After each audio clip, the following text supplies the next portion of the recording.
데살로니가 교회는 사도 바울이 2차 전도 여행을 하는 도중에 이제 아시아에서 성령의 감동을 따라 유럽 대륙으로 건너가게 되죠. 첫 번째 교회가 빌립보 지역의 교회였었습니다. 그 빌립보 교회를 개척한 뒤에 다시 이제 이동을 하여 데살로니가에 이르게 되죠. 3주간 머물게 되면서 복음을 전하였는데 그 복음을 들은 사람들로 인하여서 교회가 개척되고 일어나게 되어졌습니다. 이 데살로니가 지역은 항구 도시로서 마게도니아에서 아테네 다음으로 큰 도시였었습니다. 오늘날 우리 미국으로 비유하자면 마치 샌프란시스코 같다라고 말할 수 있을 것 같아요. 정치와 경제의 요충지였었습니다. 그러나 또한 도덕적으로는 매우 문란했던 것을 또한 기록에서 찾아볼 수가 있습니다. 이 바울이 빌립보에서 참으로 교회를 세웠을 적에는 어렵게 교회를 세우게 되지 않았습니까? 성령의 감동 속에 인도를 따라 왔음에도 불구하고 그 교회를 개척하는 과정 속에서 상당히 어려움이 있었어요. 그래서 루디아라고 하는 자주장사, 옷감장수를 만나서 그 여인이 마음이 열고 복음을 받아들임으로써 빌립보 교회를 개척하여 세울 수가 있었지만, 그러나 금방 다시 핍박이 다가오고 이제는 억울한 일로 귀신 들린 여종을 고쳐주었더니 그 일로 인하여서 고소를 당하고 감옥에 들어가게 되죠. 핍박을 당하게 됩니다. 물론 거기서 또한 하나님의 역사 속에 죄인들을 관리하는 그 사람이 또 이제 변화받고 가족이 회개하고 구원받는 역사가 일어나는 것을 보게 됩니다만, 그러나 여하튼 그 복음을 전파하는 과정이 순탄한 것 같지는 않아요. 그런데 바로 그 다음 지역인 데살로니가 지역에 와서는 상대적으로 비교적으로 상당히 이 복음 전파가 그 세계에 공을 얻고 폭발적인 부흥의 역사라고 말할 수가 있을 것 같습니다. 왜 그런가 하니까 3주밖에 머물지 않았는데 그 3주 기간 동안에 말씀을 듣는 사람들이 폭발적으로 그것을 호응하고 반응했고, 특별히 상류층 부인들과 또 헬라인 큰 무리라고 성경이 기록하고 있습니다. 사도행전 17장에 가서 보게 되면 큰 무리의 헬라인 사람들이, 이방인들이죠. 그 사람들이 이 복음을 받아들이게 되는 거예요. 그래서 순식간에 복음이 크게 일어나는, 말 그대로 도시 전체가 덜썩거리는 복음 전파 또 교회의 개척이 일어나게 된 것을 성경에서 찾아볼 수가 있습니다. 그런데 빌립보 지역 교회에서 개척을 할 당시에도 루디아라고 하는 여인의 집에서 거점을 삼고 또 거기서 묵으면서 복음을 전파했듯이 이 데살로니가 지역에서도 야손이라고 하는 사람의 집에서 숙소로 삼아서 복음을 전파하게 되는데, 그런데 그 지역에 살던 유대인들이 핍박을 가해와요. 그래서 야손의 집을 쳐들어오고 바울과 그 일행을 체포하려고 하는데, 그런데 마침 그 자리에 없으니까 야손을 붙들고 거기 함께 있는 그리스도인 형제들을 붙들어 가지고 업장들에게 내어주고, 그리고는 엉터리 거짓 고소로, 원래 우리 로마에는 가이사 황제가 한 분 계시는데 이 사람이 예수라고 하는 또 다른 왕이 있다라고 하면서 온 세상을 떠들게 만든다라고 거짓말로 엉터리로 고소를 하면서 로마의 카이사와 이렇게 대적시키는 대척점에 세우는 엉터리 고소를 통해서 어떻게든지 이 복음 전파를 방해하려고 하는 그 시도를 보게 됩니다. 그런데 여러분, 놀랍게도 그런 어려움 속에도 핍박 속에도 이 데살로니가 교회가 얼마나 잘 자라는지요, 얼마나 급속하게 성장하는지요. 야손과 그 형제들이 물론 붙잡혔지만 보석금을 내고 석방받지 않았습니까? 나와서 다시 교회를 아주 급하게 튼튼하게 세워간다는 것을 성경이 말씀해 주고 있습니다. 심지어는 주변에 있는 지역에 본이 되는 교회가 되어졌고 또 소문이 난 교회로 자리 잡았다라는 것을 성경이 말합니다. 우리 봉독했던 말씀 6절로 돌아가서 읽어봅니다. 또 너희는 많은 환난 가운데서 성령의 기쁨으로 도를 받아 우리와 주를 본받은 자가 되었으니, 그러므로 너희가 마게도냐와 아가야 모든 믿는 자의 본이 되었는지라. 주의 말씀이 너희에게로부터 마게도냐와 아가야에만 들릴 뿐 아니라 하나님을 향하는 너희 믿음의 소문이 각처에 퍼진 고로 우리는 아무 말도 할 것이 없노라. 정말 대단하지 않습니까, 여러분? 교회의 연역으로 보게 되면 매우 짧은 기간, 지금 적어도 1년 정도밖에, 맥시멈으로 잡아도 1년 정도밖에 지나지 않았는데 이토록 크게 성장했어요. 소문이 났어요. 본이 되어요. 그리고 신앙적으로도 그게 얼마나 잘 성장했는지를 증거해 주는 거 아니겠습니까? 어떻게 이럴 수가 있을까? 정말 부럽고 알고 싶을 그런 하나의 교회가 바로 이 데살로니가 교회였습니다. 물론 모두가 다 하나님의 역사고 성령의 도우심이십니다만, 그러나 그 내부에 들어가서 보게 되면 하나님이 역사하실 수밖에 없는, 또 하나님이 역사하시더라도 순조롭게 역사하실 수 있는 어떤 신앙적인 기초, 토대, 자세, 환경이 마련되어져 있다는 것을 찾아볼 수가 있어요. 그래서 이와 같은 토대 위에 이런 하나님의 역사가 자연스럽게 일어날 수 있었고, 성도들이처럼 신앙에서 잘 성장하고 본이 되고 소문이 날 수 있는 교회가 되었다라는 것을 찾아볼 수가 있습니다. 무엇입니까? 그것은 바로 본문 말씀 2절 3절 사도 바울의 기도 속에 그 해답이 나타난 것을 볼 수가 있습니다. 우리가 너희 무리를 인하여 항상 하나님께 감사하고 기도할 때에 너희를 말하면 너희의 믿음의 역사와 사랑의 수고와 우리 주 예수 그리스도에 대한 소망의 인내를 우리 하나님 아버지 앞에서 쉬지 않고 기억한다라고 말씀하잖아요. 그러니까 믿음, 사랑, 소망, 이 세 가지가 항상 있었다 그 말이에요. 이 믿음의 역사라고 말을 하죠. 특별히 그냥 믿음이라고 하지 않고 믿음의 역사라고 말합니다. 그러니까 믿음을 통해서 어떤 역사가 일어나는 거예요. 그 역사라고 말하면 항상 어떤 초자연적인 기적적인 역사, 죽은 자가 일어나고 병자가 일어나고 그런 것만 생각하기 쉬운데, 사실 성경에서 이 역사라고 하는 말을 쓸 때마다 어떤 내용입니까? 들어가서 찾아보게 되면 그런 초자연적인 기적도 물론이겠지만, 그러나 성경이 말하고 싶어하는 그 역사의 본질은 우리의 내적인 성숙, 변화, 그리스도를 닮음, 이런 등등의 사건들을 두고 얘기하는 거예요. 한번 찾아보겠습니다. 데살로니가 전서 2장 13절 이러므로 우리가 하나님께 쉬지 않고 감사함은 너희가 우리에게 들은 바 하나님의 말씀을 받을 때에 사람의 말로 아니하고 하나님의 말씀으로 받음이니 진실로 그러하다. 이 말씀이 또한 너희 믿는 자 속에서 역사하느니라. 이렇게 말씀하잖아요. 그러니까 데살로니가 교회 성도들이 복음을 받을 때에 이것은 사람의 입을 통하여 들어오는 말씀임에도 불구하고 하나님이 저 사람을 통해서 나에게 지금 하시는 말씀으로 받았다고 말이에요. 그러니까 이 복음에 대해서 또 그 십자가의 도에 대해서 이것이 사람의 말이 아니고 종교가 아니고 하나님이 하시는 말씀으로 자기들이 받았다라는 거예요. 그러니까 그만큼 말씀에 대한 믿음이 있었다는 것이죠. 말씀을 하나님의 말씀으로 믿었기 때문에 그 말씀에 따르는 그런 역사가 그들 속에서 일어나게 되었다라고 말씀하는 거예요. 중요한 내용이 아닐 수 없습니다. 신앙적인 그런 하나의 어떤 토대에서 정말로 중요한 내용이 아닐 수가 없어요. 그러니까 하나님의 말씀을 나에게 주시는 하나님의 말씀으로 우리가 받을 수 있어야 되는 것이죠. 로고스 또 레마라는 말을 자주 들었습니다. 로고스라고 하는 것은 기록되어져 있는 성경 말씀을 로고스라고 그러죠. 그러니까 이것은 모든 사람들에게 일반적으로 동일하게 적용되고 공개되어져 있고 누구나 볼 수 있고 누구에게나 주어진 하나님의 말씀을 두고 기록된 말씀을 두고 로고스라는 말씀을 쓰고요. 그런데 어떤 특별한 사람에게 특별한 장소에서 특별한 시간에 특별한 말씀으로 특별하게 주시는 어떤 말씀이 있을 수 있잖아요. 갑자기 물리를 걸어가라 라고 하든지, 그죠? 갑자기 일어나 어디로 가봐라, 사마리아로 가보라 라고 하든지, 그런 등등의 말씀이 다가올 때가 있어요. 그런 말씀을 두고 레마라고 우리는 구별하여 말하기도 합니다.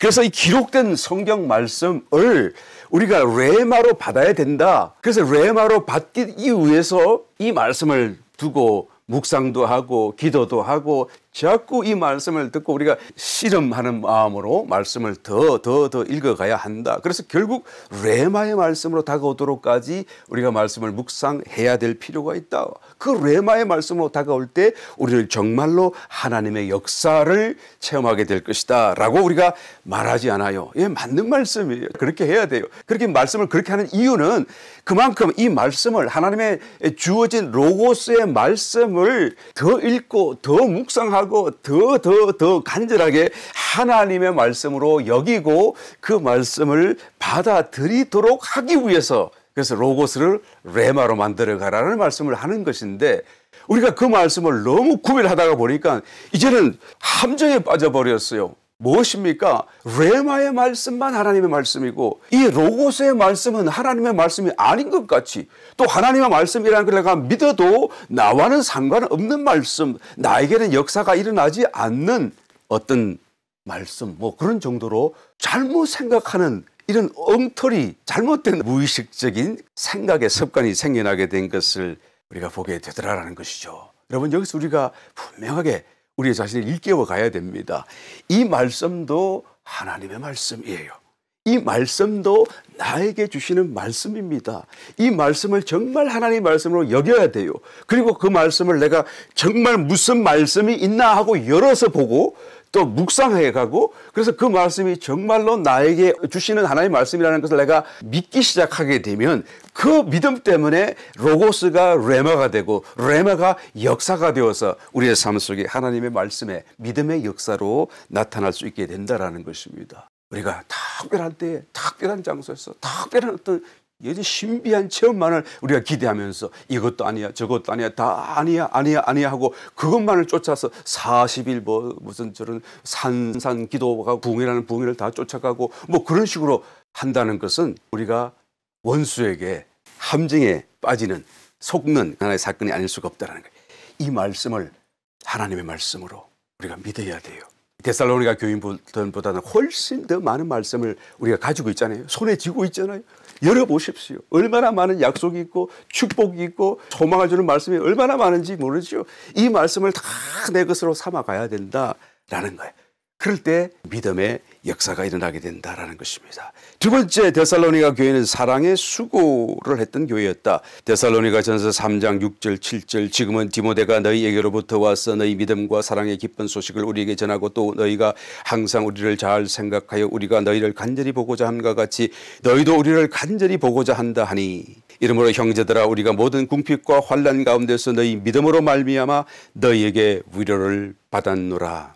지금 데살로니가 교회를 이제 개척하고 떠난 뒤에 계속해서 바울과 그 일행은 데살로니가 교회가 궁금한 거예요. 그 짧은 시간에 복음을 전했는데 호응이 대단했는데 교회가 벌떡하고 일어났는데 근데 그 교회가 너무 궁금한 것입니다. 믿음이 잘 썼을까? 잘하고 있을까? 그래서 디모데를 보냈죠. 그 디모데가 소식을 전해온 것입니다.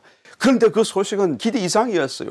오히려 참 신앙이 잘 자라고 있었고 그뿐만 아니라 그 데살로니가 교회 성도들이 복음을 전해준 바울과 그 일행들을 그렇게 사모하며 사랑하며 또한 다시 만나기를 기대하고 있다는 그런 소식이었죠. 그 소식을 전해들은 바울과 그 일행은 정말 지금 어려운 복음 전도의 여정 속에 환난과 핍박과 죽음을 당하는 고난 같은 그 형편 속에서 있음에도 불구하고 어떻게 했습니까? 자기들이 내가 이제는 살겠노라. 내가 정말 기쁘다. 내가 정말 위로를 받았다라고 지금 고백하고 있는 것입니다. 어떻게 해요? 7절 말씀 너희 믿음으로 말미암아 너희에게 위로를 받았노라 라고 말하잖아요.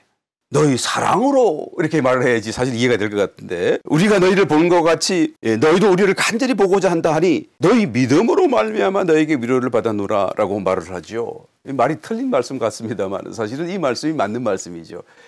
복음 전한 그 말씀에 대한 믿음이 생겨나게 되면 복음에 관련된 모든 것이 다 사랑하게 돼요.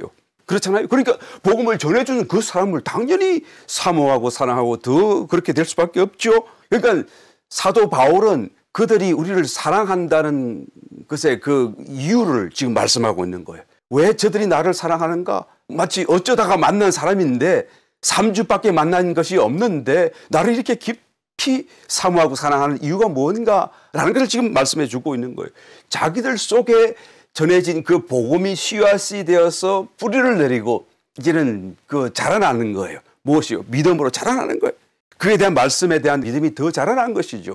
그러니까 그 믿음, 자라난 믿음 때문에 사랑, 복음을 전하는 자, 복음에 관련된 모든 일을 사랑한다라는 것을 지금 알게 되는 것이죠. 그래서 사도 바울이 참 이 복음이 결실하는 것을 깨닫고 마음에 큰 위로를 받았다라고 말을 하는 것입니다. 그런데 여러분 사랑이라고 하는 것은 특별히 여기서도 묘사하고 있듯이 사랑이라고 말을 하는 걸로 끝나지 않고 사랑의 수고라는 말을 덧붙여 놓은 것을 볼 수가 있죠. 이게 사랑에는 반드시 수고가 따른다라는 의미죠.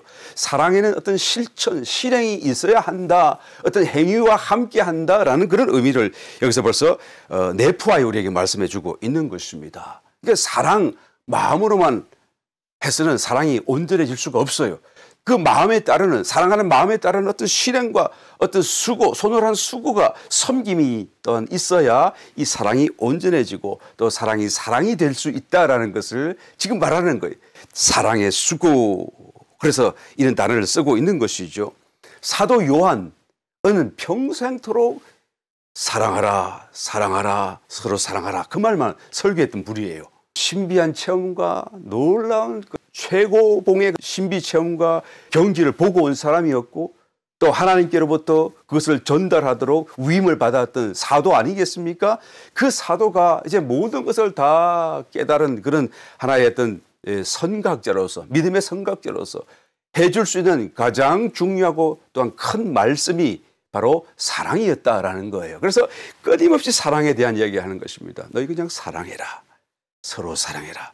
그런데 그렇게 사랑을 강조하고 사랑만 가르치고 설교했던 사도 요한이 요한 3서에 가서 보게 되면 이런 말씀이 있어요. 9절부터 10절까지.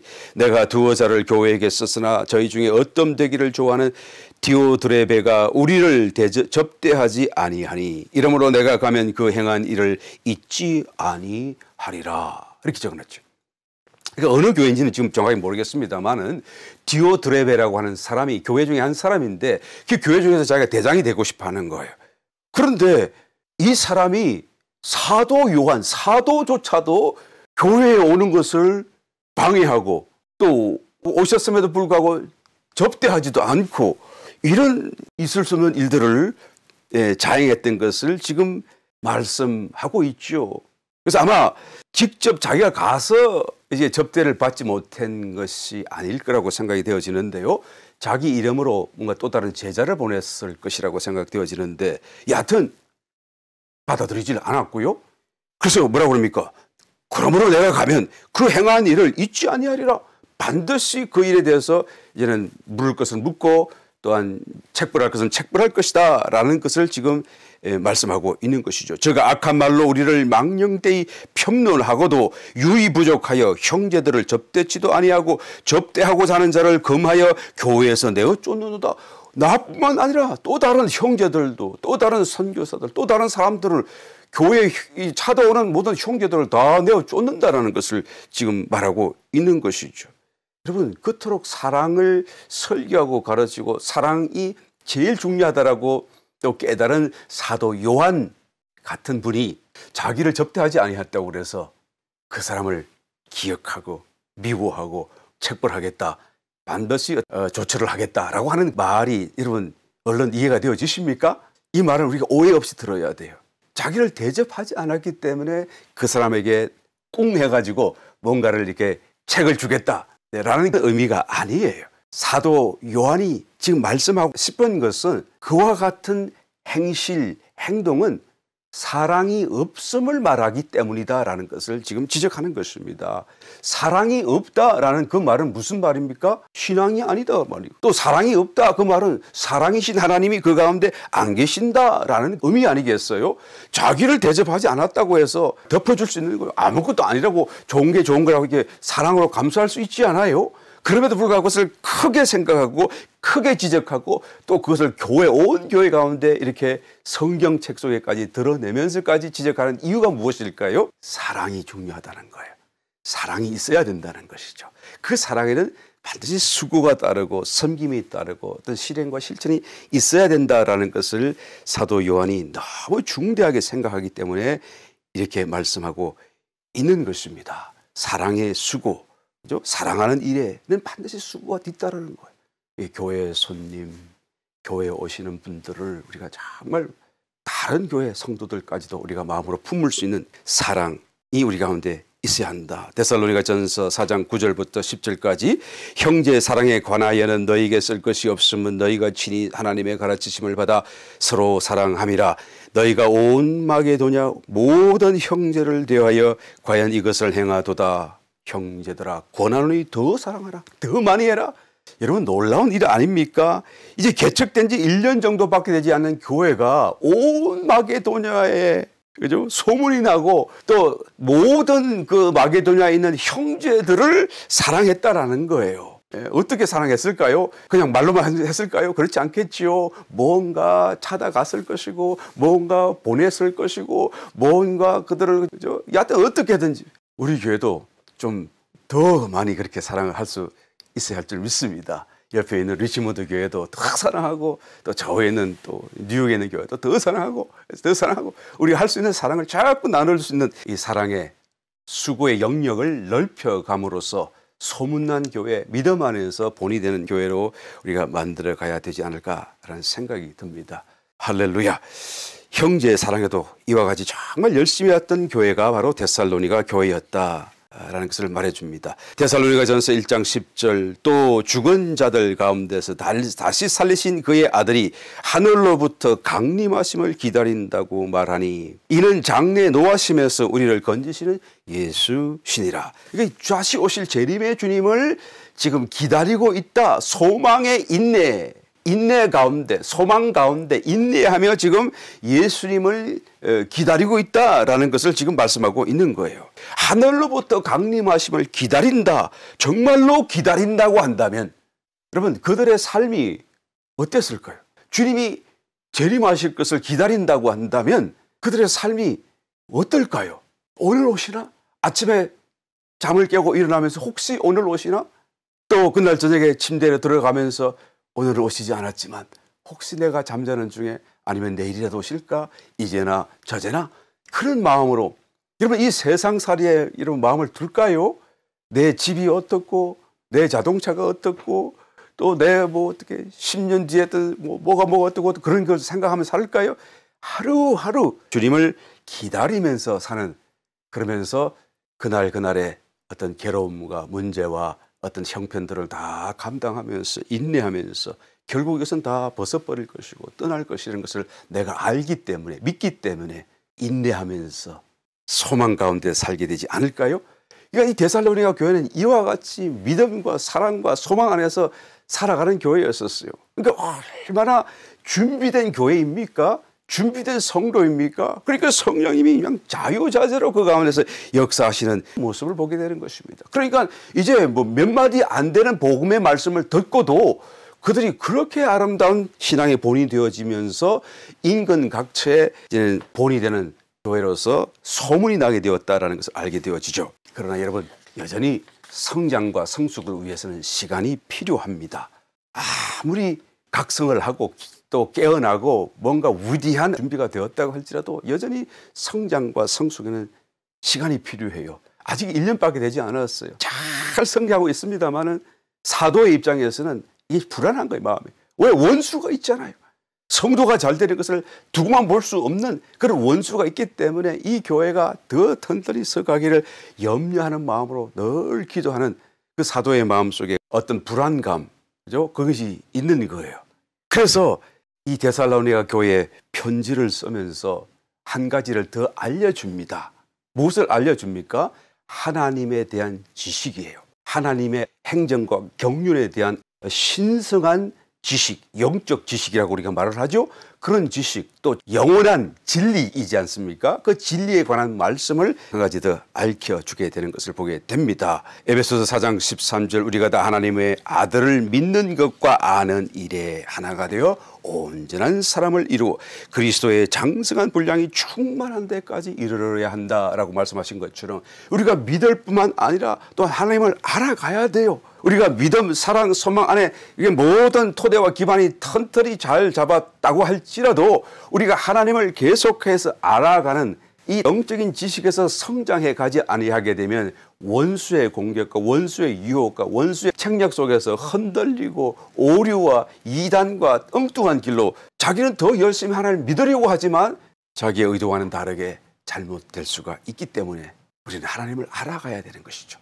그래서 사도 바울이 이 짧은 데살로니가 전후서를 통해서 그들을 칭찬하고 그들을 또한 자랑하고 또 그들을 위해 기도한다는 말씀을 씀과 동시에 매우 특별하게 한 가지 말씀을 전달해 줘요. 그게 무엇입니까? 재림에 관한 말씀을 한 가지 더해 주는 것을 보게 되죠. 그 재림에 관한 말씀이 무엇입니까? 데살로니가전서 4장 13절 이하의 말씀을 찾아보면 형제들아 자는 자들에 관하여는 너희가 알지 못함을 우리가 원치 아니하노니 이는 소망 없는 다른 이와 같이 슬퍼하지 않게 하려 함이라. 우리가 예수에 죽었다가 다시 사심을 믿을진대 이와 같이 예수 안에서 자는 자들도 하나님이 저와 함께 데리고 오시리라. 우리가 주의 말씀으로 너희에게 이것을 말하노니 주 강림하실 때까지 우리 살아남아 있는 자도 자는 자보다 결단코 앞서지 못하리라. 주께서 호령과 천사장의 소리와 하나님의 나팔로 친히 하늘로 쫓아 강림하시리니 그리스도 안에서 죽은 자들이 먼저 일어나고 그 후에 우리 살아남은 자도 저희와 함께 구름 속으로 끌어올려 공중에서 주를 영접하게 하시리니 그리하여 우리가 항상 주와 함께 있으리라. 그러므로 이 여러 말로 서로 위로하라. 그러니까 모든 다른 말씀 가운데 필요한 우리가 가장 먼저 알아야 될 그 말씀이 무엇입니까? 종말에 관한 말씀. 종말론. 이것은 어렵게 또 아주 신앙적으로 성숙한 사람들이나 공부할 수 알 수 있는 내용이 아니라 이제 막 신앙을 시작한 사람일지라도 우리에게 가장 먼저 필요한 것이 이 종말에 관한 어떤 올바른 영적인 지식이고 또 이 올바른 영적인 지식이 우리를 붙들어 이 신앙 안에서 잘 성장하도록 도울 수 있다라는 것이죠. 이 지식이 우리를 왜 도와주는 것입니까? 우리는 살아계신 하나님과 지금 동행하는 삶을 사는 사람들 아닙니까? 신앙 안에서 이 데살로니가 교회 성도들도 1장 9절에 가서 보게 되면 저희가 우리에 대하여 스스로 고하기를 우리가 어떻게 너희 가운데 들어간 것과 너희가 어떻게 우상을 버리고 하나님께로 돌아서서 사시고 참되신 하나님을 섬기게 되었는가 그 말씀을 하잖아요. 그러니까 데살로니가 교회 성도들이 살아계신 하나님으로 하나님을 섬기고 또한 하나님을 함께 살아가는 삶을 살게 되었다라는 것을 지금 얘기하죠. 하나님을 멀리 계신 하나님이 아니라 살아계신 하나님으로서 교제하고 교통할 수 있는 하나님으로서 그들이 섬겨가게 된다는 것이죠. 이것이 정말 중요한 하나의 어떤 과정이고 또한 우리에게 주어지신 하나님의 은혜인데요. 이 하나님과의 교통, 하나님과의 교제를 통해서 우리가 하나님을 더 알아가게 되지 않아요?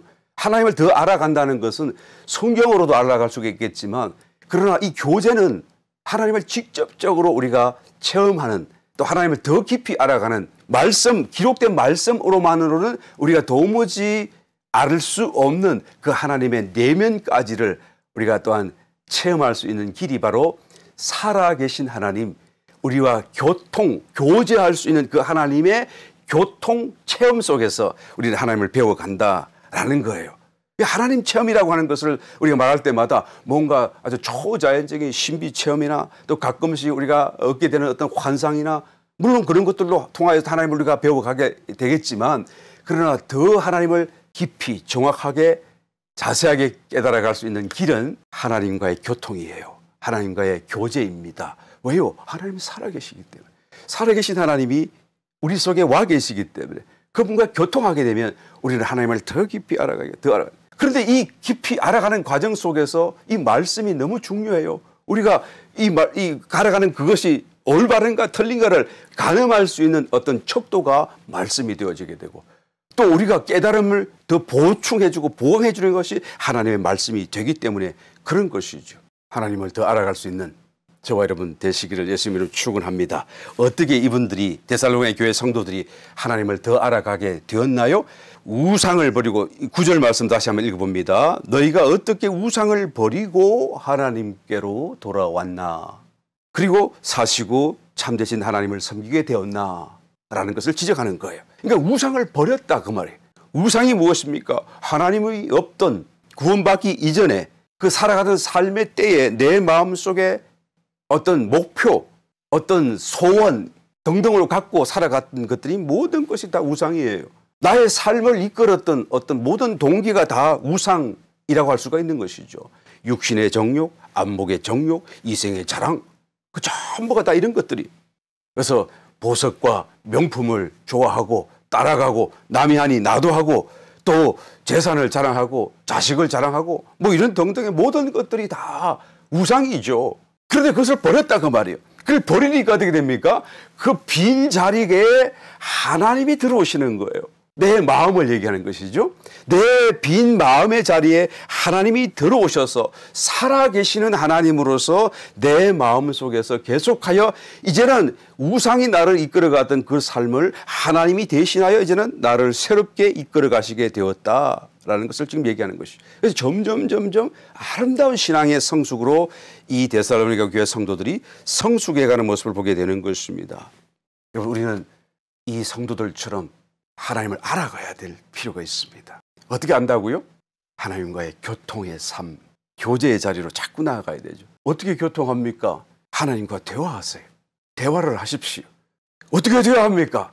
우리의 마음, 생각 속에서 하나님과 대화하는 것이죠. 어떤 깊은 영성을 가진 한 분이 자기 책에서 이런 일화를 소개해 놓은 것을 읽어본 적이 있습니다.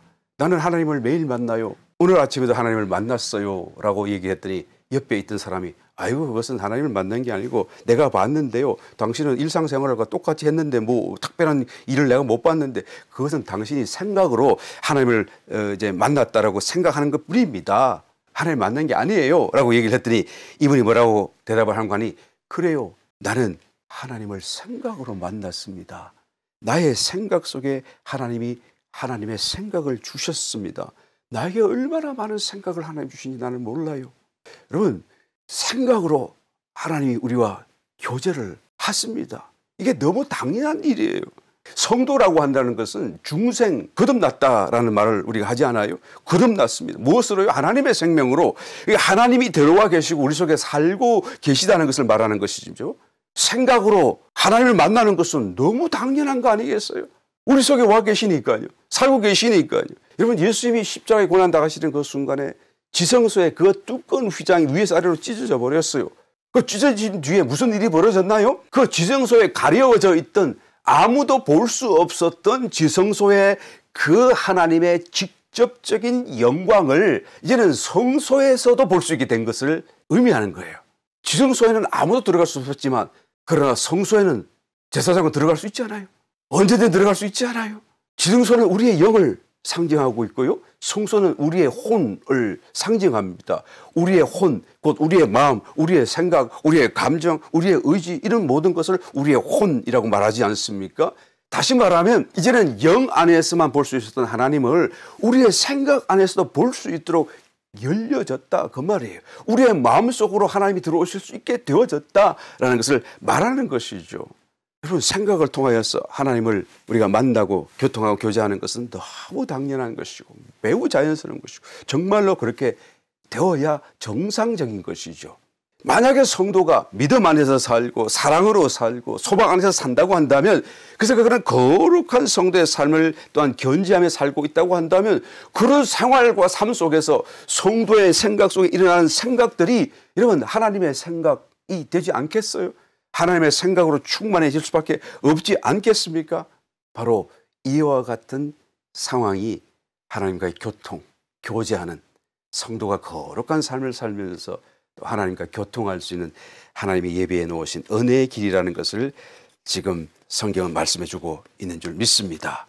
그래서 이와 같은 거룩한 삶을 사는 데 있어서 부족한 것이 꼭 좀 더해 줄 것이 이제는 있는 거예요. 사도 바울이 그래서 뭔가 신령한 지식을 그들에게 전해주고 싶은데 그 짧은 글 속에서 또 많은 것을 알지 못하는 성도에게 가장 필요한 것, 가장 중요한 것을 이제는 고안하면서 감동 속에 전달했는데, 그것이 무엇입니까? 재림에 관한 말씀이에요. 곧 주님이 오시고 곧 주님이 오시게 되면 어떤 상황이 벌어질 것이다. 그러니까 지금 자는 자들, 그리스도 안에서 죽은 자들을 인하여 슬퍼할 것이 아니다라고 말씀하는 거예요. 그들은 사실 그리스도의 그런 품 안에서 진정한 안식을 누리고 있기 때문이다.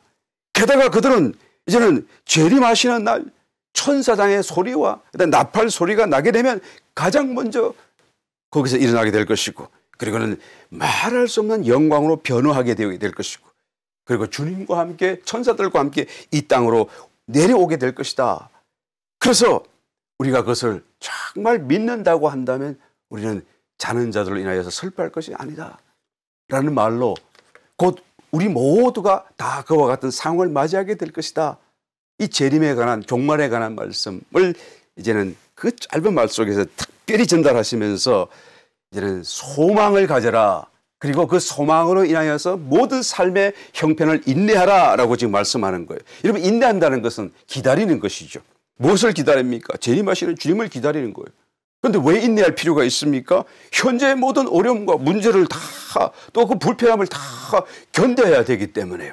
그래서 인내하는 것입니다. 그 인내를 유발시키는 하나의 원인이 뭡니까? 바로 소망이라는 거예요. 소망. 그런데 이 소망이라고 하는 것을 가지고 우리는 꼭 견디고 인내하는 것으로만 결부시키기가 쉬운데요. 사실은 우리는 견디고 막 이렇게 인내하고 있는 동안에 사실은 어마어마한 일이 우리 속에 일어나고 있다는 것을 우리는 반드시 알아야 돼요. 기다리는 이 시간이 너무 중요하다는 것을 우리는 깨달아야 되는 것입니다. 다만 기다리는 것 외에는 우리가 아무것도 하지 않은 것 같을지 모르겠지만, 그러나 믿음, 사랑, 소망 안에서 그렇게 살고 있다고 한다면 우리는 비록 하는 일이 없을지라도 그렇게 준비된 토대 위에 하나님이 오셔서 하나님 당신을 우리 속에 계속하여 더하여 주신다라는 것을 성경이 말씀해 주고 있기 때문에 그런 거예요. 그 성도가 지켜가야 될 믿음, 사랑, 소망의 거룩한 생활을 계속 견지해 가고 있다고 한다면 그 생활 토대 위에 하나님이 우리 속에 오셔서 하나님을 끊임없이 더해 주신다라는 것을 말씀해 주고 있기 때문에 그런 것이죠. 그러니까 그 결과로 성숙이 일어나는 거예요. 나는 아무것도 한 것이 없는데 성숙이 일어나는 것입니다. 그 결과로 열매가 맺혀지게 돼요. 내가 한 일이 아닌데 성령의 열매가 일어나게 되는 것입니다. 왜요? 하나님이 내 속에서 하나님이 그 일을 하셨기 때문이다라는 것이죠. 데살로니가전서 3장 13절 말씀을 찾아보게 되면 너희 마음을 굳게 하시고 우리 주 예수께서 그의 모든 성도와 함께 강림하실 때에 하나님 우리 아버지 앞에서 거룩함에 흠이 없게 하시기를 원하노라. 이렇게 말씀해요. 흠이 없게 된다고 하면 우리는 소극적인 개념 속에서 죄악을 씻고 그 다음에 깨끗게 하고 하는 것을 생각하게 되지만, 적극적인 개념 속에서 보게 되면 하나님으로 충만케 되어진다라는 거예요.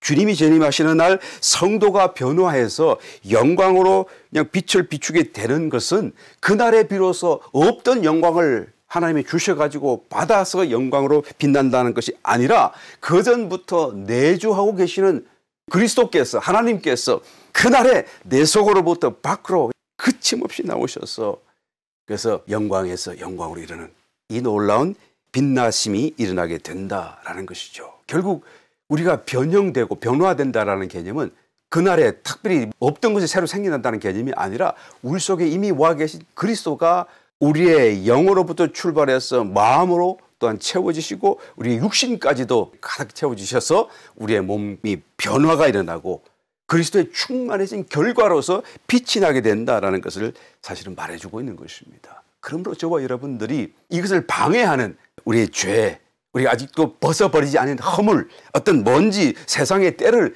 지금부터 부지런히 우리는 벗어가야 된다라는 거예요. 그날의 빛이 막 나오는 것을 막 가로막는 방해하는 그런 죄와 허물과 때 이런 것을 우리가 그대 덕지덕지 갖고 있어서는 안 된다라는 거예요. 그래서 믿음, 사랑, 소망 이 세 가지 토대 위에 계속하여 견지하며 그 신앙의 거룩한 생활을 우리가 또한 살아가게 되면 그러면 어떻게 됩니까? 흠 없는 자로 드러나게 될 것이다. 사실 여러분, 흠이 없다라는 이 말을 들을 때마다 우리의 마음속에 찔림이 있어요. 과연 내가 흠이 없을 수가 있을까?